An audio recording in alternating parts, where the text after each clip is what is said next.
smaller amount, and then work up as you have tolerance to it. What about capsules? Capsules, typically I'd avoid them, and the reason for that, you avoid them or use them as I'm going to mention. If you're going to use capsules, you'll want to take them like on the tail end of when you're eating. You must have food on your stomach, because if you take capsules on an empty stomach, as one of the sisters in our church said, you'll think Jesus is coming right now. When that capsule bursts, it's pretty fiery on your stomach if you have an empty stomach.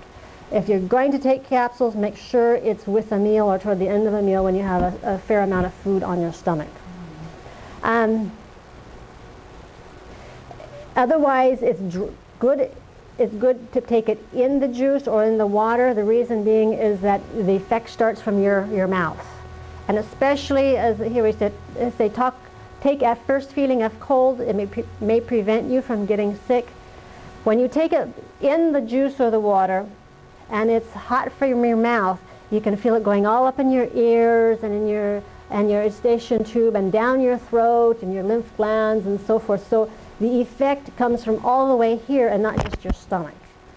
So if you use it with capsules or as capsule, especially for wanting to affect your head, you're cutting that off because you bypassed it.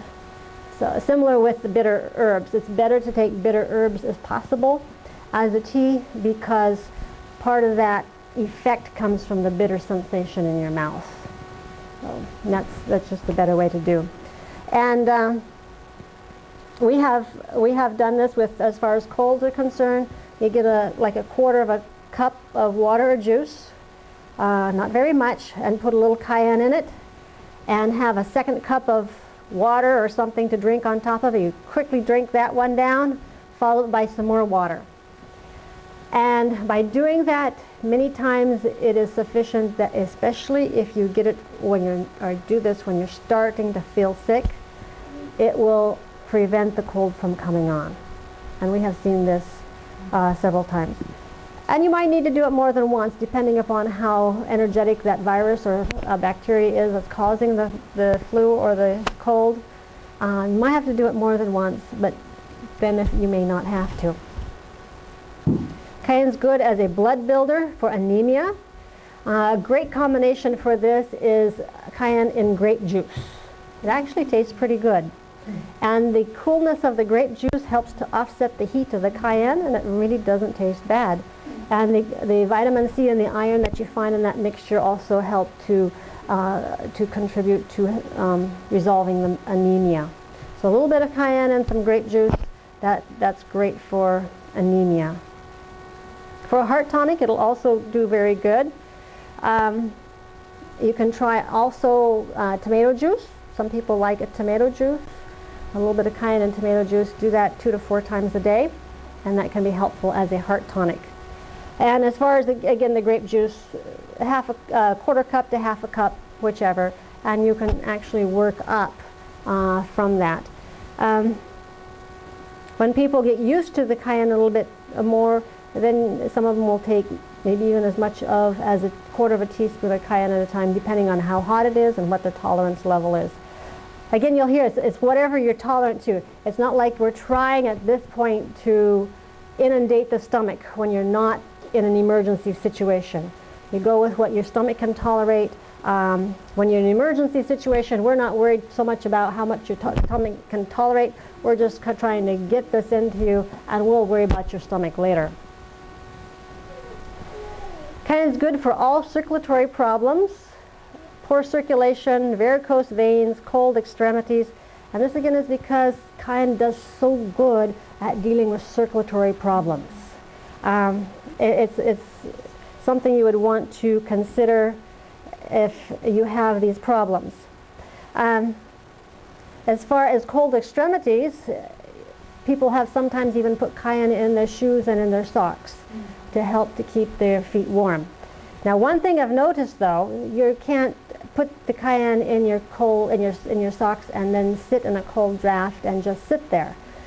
It's when you exercise, when you're moving around, then that stimulates the action of the cayenne, and you your feet start to feel warmer. So you combine the exercise with it, and that makes it more effective. You can make a liniment with cayenne.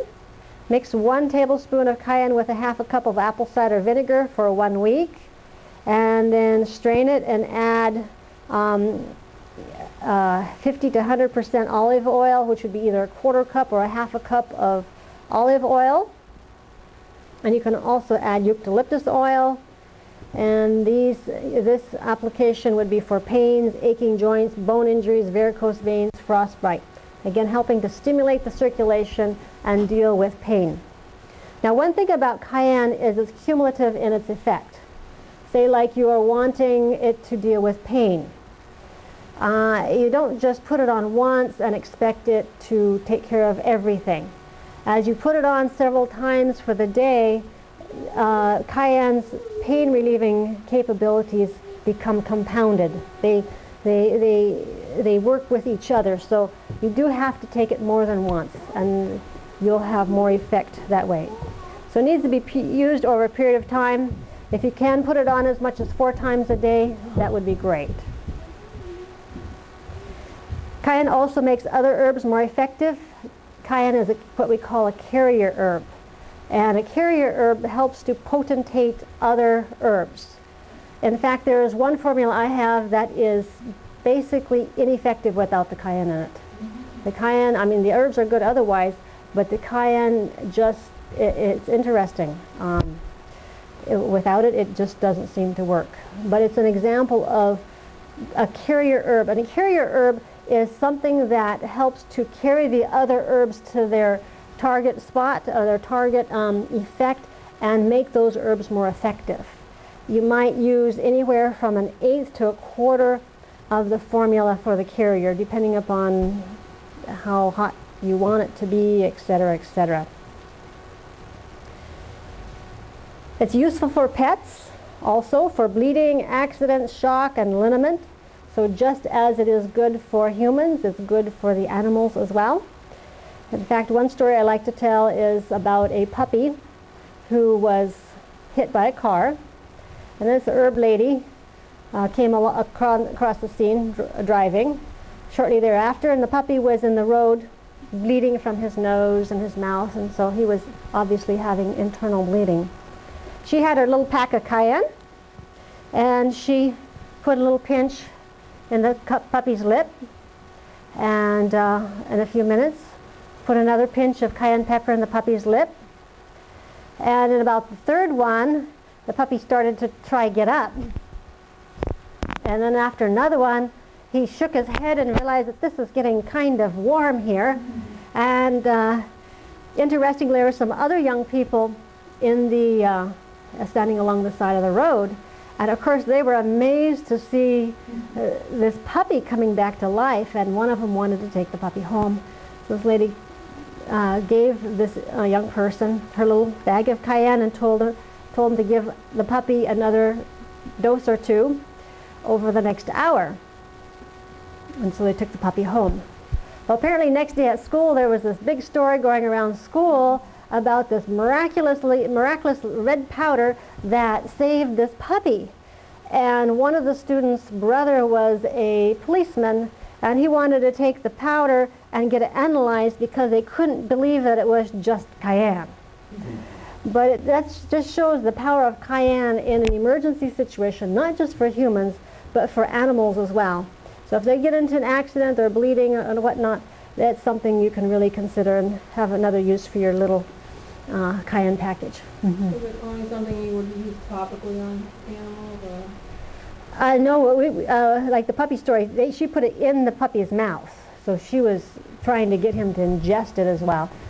Certainly some of its effect was going to be from the mouth lining, but hopefully he did swallow some of it as well, especially for his internal bleeding. So yeah, you would just, of course, not expect the puppy to take in as much cayenne as the human that we talked about because of a smaller body size. So you just, and if you had a horse, you might give him a small handful at a time because of the bigger body size than a human. Now, an overdose of cayenne will basically all it will do is make your stomach feel a little irritated, a little hot. Could make you feel nauseated if you take a lot. But if you find out that you took a little bit too much, you were a little too aggressive, all you need to do is eat a bite of fruit or a cracker or a vegetable, something like that, and it'll pass in a little bit. So you just help to dilute it by putting something else on your stomach. Ginger. Ginger is another great herb. Yes. What about COPD? Now we're talking about ground red pepper. Have to be ground.